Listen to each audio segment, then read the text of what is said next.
Selamat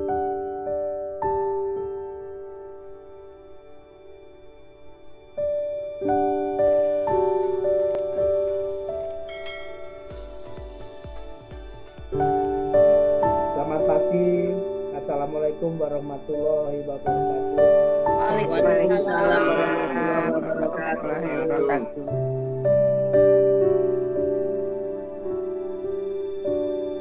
Kemudian nanti Prof. Erni akan banyak cerita tentang itu katanya dengan kesehatan kita.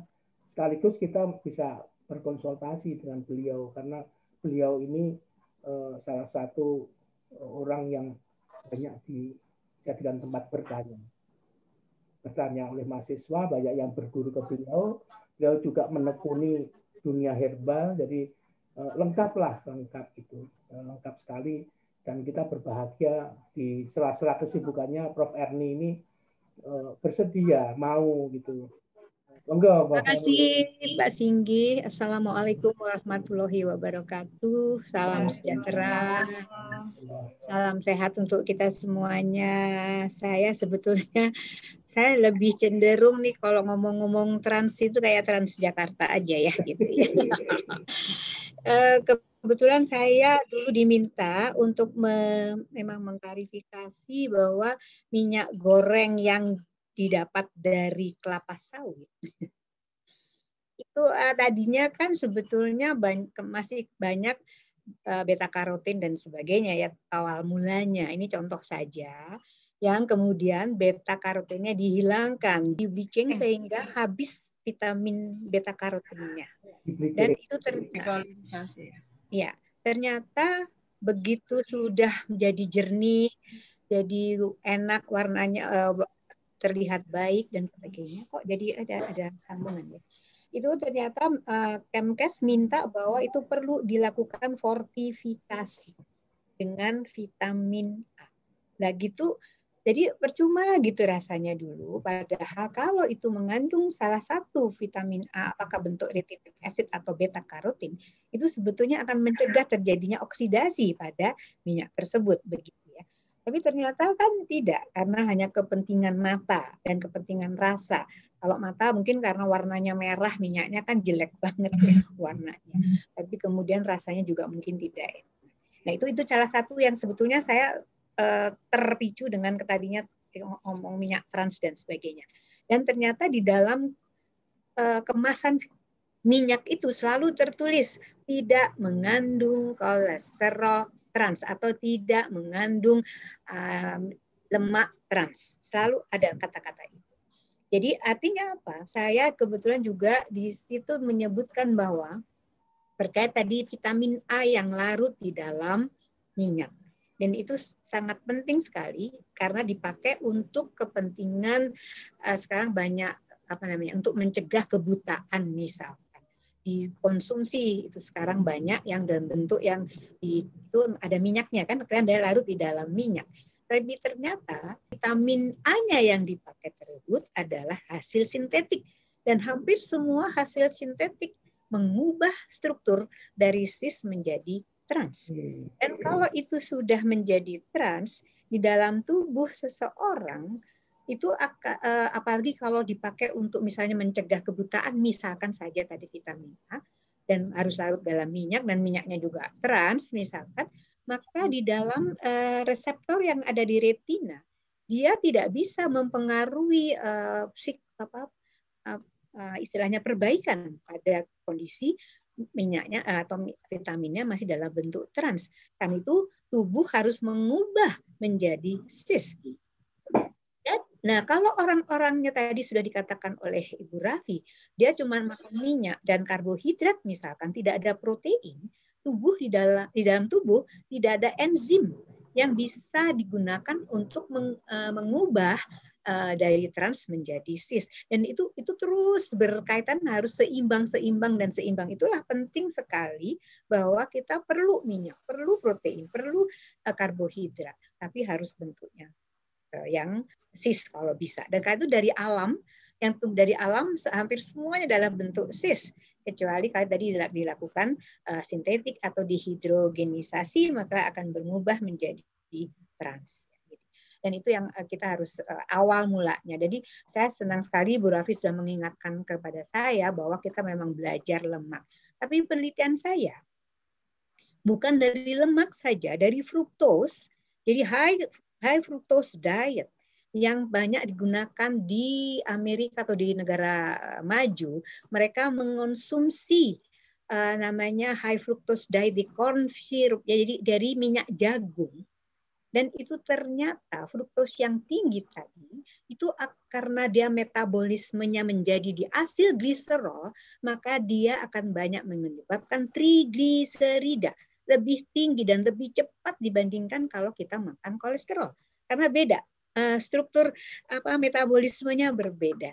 Karena itu saya sekarang lebih menekankan hati-hati dengan pemakai atau mengonsumsi fruktos, high fructose diet, terutama dari minyak jagung yang ada di soft drink. Karena ada penelitian di luar, dengan dia meminum 150 cc atau kira-kira 150 gram selama 6 bulan, pasien ini, atau bukan pasien tadinya remaja yang gagah perkasa, dengan konsumsi tersebut dalam 6 bulan maka kadar trigliseridanya sangat tinggi. Dan trigliserida ini ya TD ya agak ini ya sounding ya. Jadi trigliserida sangat tinggi dan itu akan menyebabkan nanti metabolisme ke LDL dan HDL-nya akan turun, LDL-nya akan naik dan sebagainya. Dan itu yang ditakutkan karena memang kaitannya dengan penyakit jantung koroner. Kan di buah-buahan banyak fruktos, Prof. Oke, banyak memang fruktosa, tetapi jangan di jus. Jangan dibuat jus yang menjadi partikel size dari seratnya akan lebih kecil, sehingga itu akan menyebabkan absorpsi dari seratnya itu akan jadi banyak. Padahal kalau kita makan buahnya masih dalam bentuk yang misalnya dipotong-potong aja buah potong, maka seratnya akan banyak dan itu tidak akan mengganggu istilahnya kadar absorpsi fruktos pun juga di dalam pencernaan akan sedikit berkurang daripada kalau dilakukan dengan pengecilan partikel size dengan di jus. Jadi kita cenderung memang kenapa trans sebagai contoh tadi Mas Singgi sudah menyebutkan bahwa minyak kelapa itu sampai sekarang harusnya memang paling baik minyak kelapa. Dan itu sudah terbukti sebetulnya orang-orang dari Sumatera Barat nih misalkan pasti makanan kesukaannya adalah rendang atau gulai dan sebagainya yang dipakai dari minyak kelapa. Dan sebenarnya minyak kelapa jauh lebih baik sebenarnya karena apa? Di dalam minyak kelapa itu banyak sekali, sebetulnya memang asam lemak jenuh ya, 92%. Tetapi di situ ada 50%-nya asam laurat yang di metabolisme menjadi monolaurin. Demikian juga mengandung 7% asam tapriat yang akan di metabolisme menjadi monokaprin. Dan itu sudah ada penelitian oleh Liputo bahwa dari minyak-minyak tersebut akan mengandung EPA, ya EPA itu adalah eicosapentaenoic acid dan DHA, deoxyhexaenoic acid, yang kerjanya adalah menurunkan VLDL, very low density lipoprotein.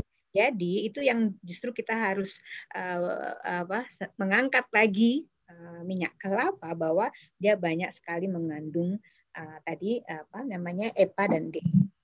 Dan mereka sudah juga melakukan penelitian bisa digunakan untuk antivirus. Cuma belum tahu virus apa. Waktu itu dicoba untuk virus HIV. Nah, mungkin lagi kita harus coba bahwa bisakah itu dipakai baik EPA maupun DHA untuk virus COV-2. Ya, SARS-CoV-2 kemungkinan bisa. Masalahnya kita memang harus melakukan penelitian lebih lanjut karena di selubung virus tersebut tidak memiliki hemaglutinase, tidak memiliki neuraminidase yang selama ini antivirusnya dia adalah menghambat dua enzim tersebut. Ternyata banyak sekali sekarang protein-protein ditemukan di selubungnya si COVID ini, selubungnya SARS-CoV-2 itu ada papain-like protease, ada protease, ada protein yang spike dan sebagainya, banyak sekali yang itu harus diuji. Dan mudah-mudahan sih kalau memang bisa ke depan itu kandungan dari minyak kelapa tadi yang mengandung EPA dan DHA bisa dipakai untuk antivirus. Saya juga tadi chatting bahwa bagaimana dengan minyak zaitun. Minyak zaitun ya, minyak zaitun kan monounsaturated ya. Jadi hanya satu ikatan rangkapnya. Di luar negeri, saya kebetulan waktu itu saya di Jerman selama 1 tahun itu, mereka menggunakan minyak ini tidak digoreng, tapi memang dibuat salad. Jadi benar-benar mereka walaupun banyak makan daging dan sebagainya, sedikit sekali kasus untuk kelainan di jantung.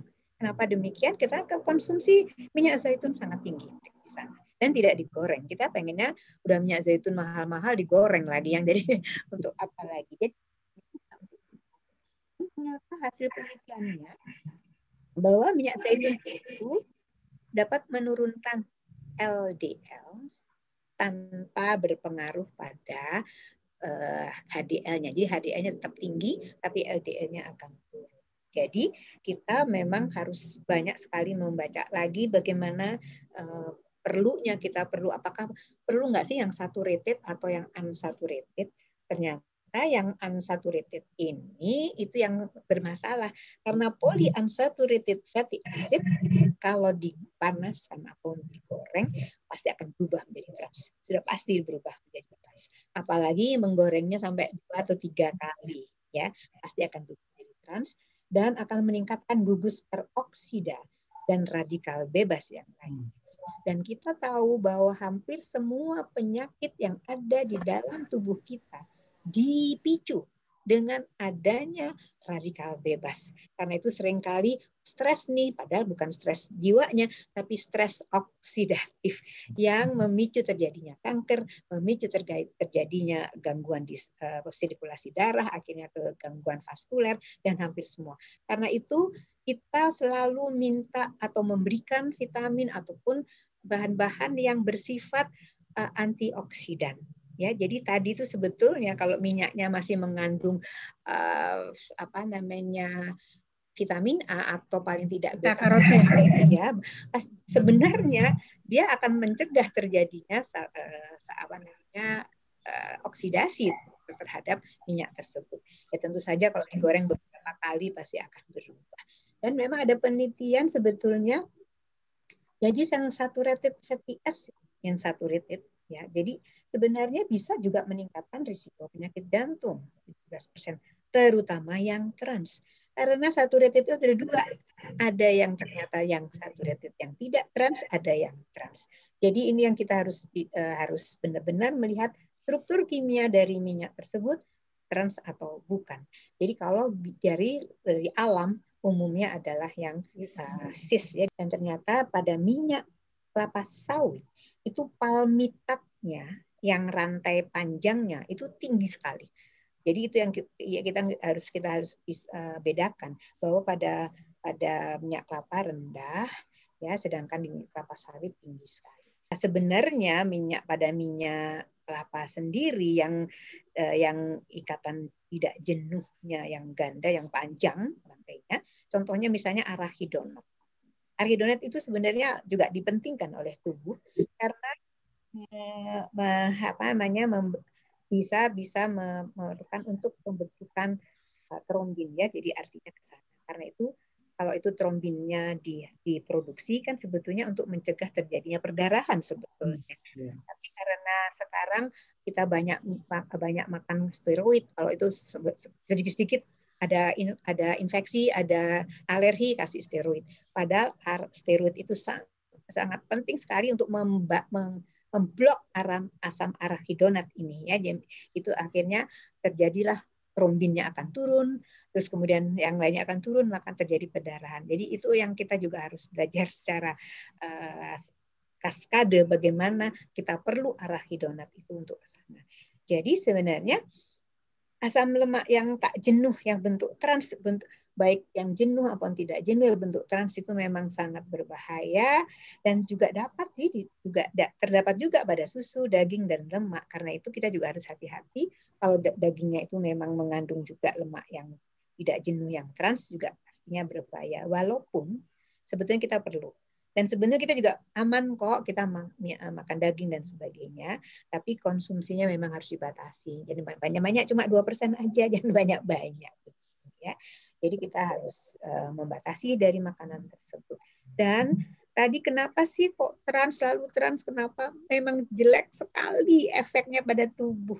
Karena dia akan menurunkan HDL dan akan meningkatkan lipoprotein A yang bersifat aterogenik pada tubuh. Sehingga kalau bersifat aterogenik bahkan akan timbul plak pada pembuluh-pembuluh darah. Baik pembuluh darah besar, terutama pembuluh darah kecil yang kita takutkan adalah pada jantung, ya, juga pada ginjal. Dan itu juga akan dan asam lemak trans itu sebetulnya tidak dibuat oleh tubuh, ya. Jadi nggak bisa dibuat oleh tubuh. Jadi selalu dari luar, ya. Jadi seperti itu.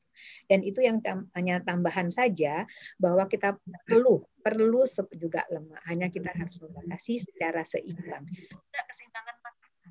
Tadi Bu Raffi sudah menjelaskan dengan baik berapa persen sih lemak yang dibutuhkan, berapa persen sih karbohidrat yang dibutuhkan, dan jangan bilang karbohidratnya cuma sedikit kok, tapi karbohidratnya banyak, fruktosnya sama saja. Jadi disinilah kita harusnya keseimbangannya tidak hanya dalam bentuk yang makromolekulernya, tapi di mikromolekulnya nanti juga kita harus perhatikan. Jadi kenapa trans? Tadi memang bahayanya adalah tadi kenapa kok membunuh? Ya memang jadi membunuh karena akan meningkatkan risiko terjadinya kelainan jantung dan kemudian tentu saja ya kita tahu akibatnya bahwa banyak sekali. Kalau itu sudah terjadi plak, apakah dia akan menyebabkan infak miokard, kalau pada akhirnya menjadi kerusakan di otot jantung, atau hanya menyumbat saja. Tapi kalau menyumbat pun dalam kondisi yang berat, pasti akan terjadi sirkulasi darahnya juga tidak lancar, sehingga otot-otot jantung juga kekurangan darah, sehingga juga kekurangan oksigen, maka akan terjadi suatu reaksi yang tidak kita inginkan. Penelitian dari IPB bahwa sebenarnya kita tuh rata-rata makan minyak atau dalam bentuk minyak itu cuma 4 cc loh sehari. Kenapa demikian? Karena minyaknya memang dipakai untuk goreng, dipakai untuk numis, tapi begitu di semua dari gorengan itu lagi diperes lagi. Itu cuma sekitar 4 cc. Sebenarnya sedikit sekali. Kecuali kalau kita makan memang yang sudah berlemak-lemak seperti tadi makan tadi yang sudah gorengan-gorengan yang banyak gitu ya, dan itu akan meningkat. Jadi kita harus seimbang. Kita tetap harus seimbang di antara semua jenis makromolekul baik protein, karbohidrat dan lemak. Itu yang bisa saya tambahkan karena itu pentingnya buat kesehatan. Jadi mudah-mudahan itu bermanfaat untuk teman-teman semuanya. Saya akhiri. Wassalamualaikum warahmatullahi wabarakatuh. Waalaikumsalam warahmatullahi wabarakatuh. Nah, Bapak Ibu sekalian, salah satu hal yang tampaknya menjadi perhatian kita itu adalah kebiasaan kita makan, ya.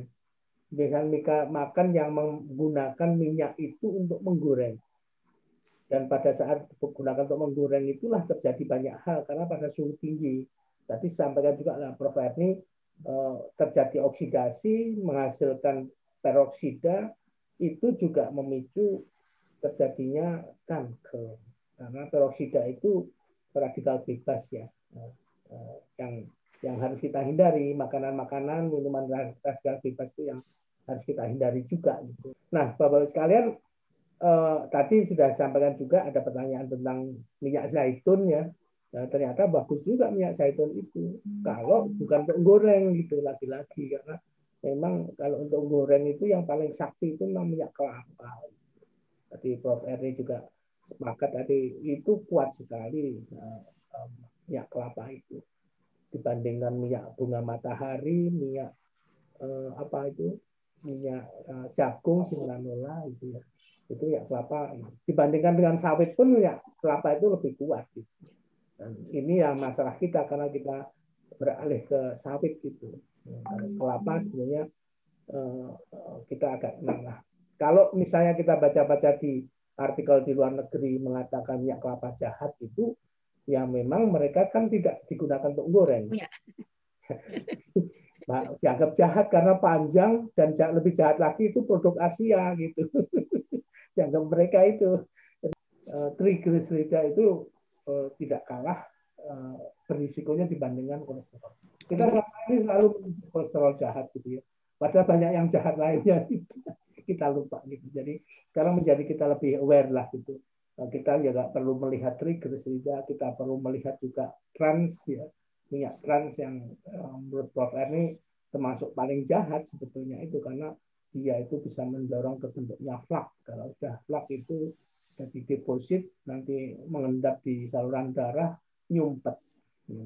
Belum lagi tadi mempengaruhi otot jantung ya Prof. Jadi itu kira-kira ini. Dan monggo silakan bagi saya yakin banyak sekali pertanyaan ini karena ini berkaitan dengan yang biasa kita kerjakan sehari-hari dan kita nggak banyak tahu persis. Monggo silakan. Tadi ada beberapa pertanyaan yang dari dari Mas Dodi tadi, monggo silakan Mas Dodi. Jaitunnya sudah dijawab. Monggo silakan. Ya, terima kasih Mas Tinggi. Jadi sudah terjawab. Namanya seperti di awan nggak kelihatan. Ya ini ya.